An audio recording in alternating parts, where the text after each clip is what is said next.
Sit back and relax. You are tuned into the Overseas Radio Network.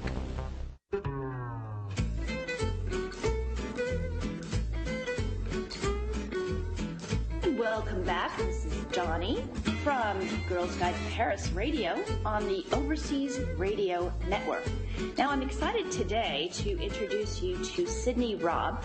I found her through another friend in Paris. But Sidney started her theater training at Goldsmiths College at the University of London, where she specialized in devised theater, which we're going to have to ask her about. I have no idea what that is. After university, she played in several new writing projects at the Batterseas Arts Center and was selected to take part in a young director's workshop at the Young Vic Theater, which I've been to. She was also commissioned to direct a play for children at the Malmesbury Carnival. So she's done theater for children and theater for adults. And then she moved to Paris to develop her skills and experience. And now she has put on a show, which for lucky Facebook followers, we just had a contest and we gave away 2 tickets to that show called Shake on February 21st in Paris. So we're really excited to have you on, Sidney. Thanks very much. It's very nice of you to have me. Well, I'm thrilled. I actually studied, believe it or not, theater when I was in college eons ago. Very funny, I studied it UCLA in the 80s, which was a time where there was no theater in LA, so it was kind of a joke. But so I do know a little bit about what you're trying to achieve, but it's very exciting.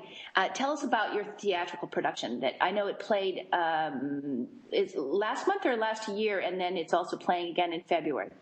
It played last year, 2011, in December, at 2 locations in Paris, at 2 different theatres, and we will play again on the 21st of February at the 20e Théâtre in Paris, which we're really excited about because it's a really beautiful theatre. Oh, that's very exciting. So tell us a little bit about how it came about. And tell us a little bit about the play. Tease us so that we are all dying to go, which I'm already dying to go. Well, the play is called Shake William Spear, and it is a joke. The play is based on A Midsummer Night's Dream by Shakespeare, and it tells the story of an international group of actors who have united under the directorship of Linda Burnett Hodge, played by myself, an English professor from Oxford, who wants to bring Shakespeare to the French public. But she encounters many difficulties, and A Midsummer Night's Dream does not go entirely as planned.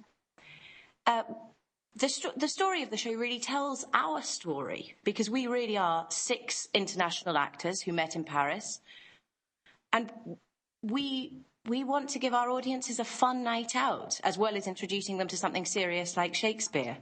Right. Yeah. And there's also, didn't you say there's several, it sort of spans 3 different languages as well, right? Yeah, that's exactly right. So we speak in English, French, and a little bit of Spanish in it. So the Shakespeare is in French, because that is what we are trying to do. Mm-hmm. But because we are really an international group of actors, we communicate in these 3 different languages for jokes and for fun, and we have fun to play with words and make rude puns in the other language. And we brought that fun and that lightness of the game and the play with language into our show.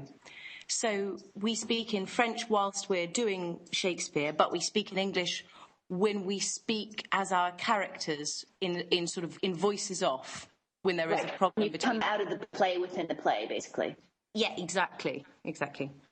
Now, how did this come about? How did you guys decide to do this? And, did you write it collaboratively or? Yes. So we all met at a theatre school in Paris called École Philippe Gaulier, which is really a clown school in Paris, because Paris has a very exciting, good clown tradition. Mm-hmm. And we met and the 6 of us became very good friends there. And when we finished the 2 years of this quite intensive training, we sort of thought, oh my God, I don't want to lose these wonderful friends that I've met. We have to find a way of staying in Paris together and find a way to create something together.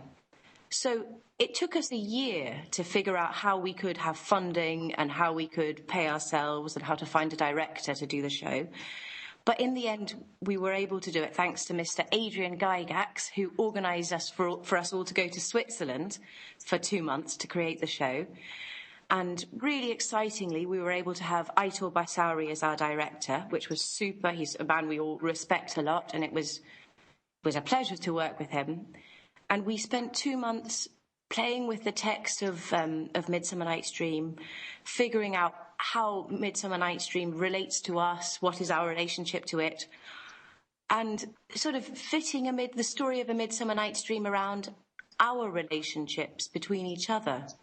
What a creative, I love this idea. That's absolutely genius. It's a way of bringing Shakespeare to the present day and making it come alive a bit more. Yeah, absolutely, because I think Shakespeare is really hard. Like, I totally love Shakespeare, but you can go and see Shakespeare and very easily be bored. Yes. It's really possible.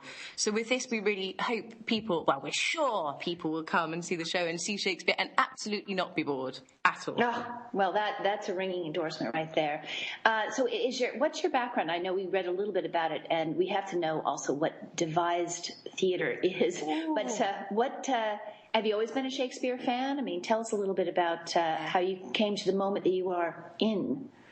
I have always been a Shakespeare fan. I haven't read all Shakespeare's plays. I haven't read many of his histories, but I've read a lot of the others. And, yeah, I think they're just marvellous. Yes. You can't beat them if you know them well. I would say to everyone, if you're going to see a Shakespeare play, take the time to read the text, or at least read the synopsis on Wikipedia before you go. Yes. And then, the 2012 version of cheating, yes. Yeah, exactly. So yeah, but it wasn't me who proposed it. It was a very much a group decision that we would do A Midsummer Night's Dream, just because it's a real classic comedy. Yes. And because it has lots of different elements. It's got lovers, magic, a little bit of politics, quite a lot of sex. What else? Everything you need for a wonderful night out. That's right, exactly. Yeah. So you also teach theatre, right? Yeah, that's right. I teach theatre to children at the moment, which is a real pleasure.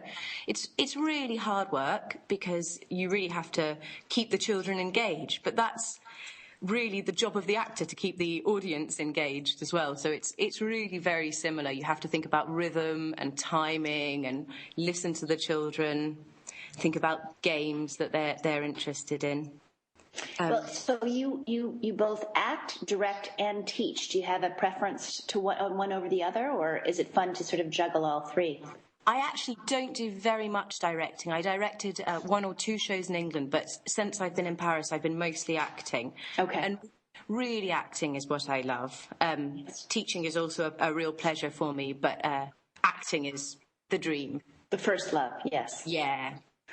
And what is the sort of the state of theater in Paris? I mean, I have a friend who's very much into the theater and also has a place in Paris and is always trying to find good theater and finds it, more difficult to find good theater. She speaks good enough French to go to French theater, but she feels that it's harder to find great theater in France than, say, London or New York. What do you think?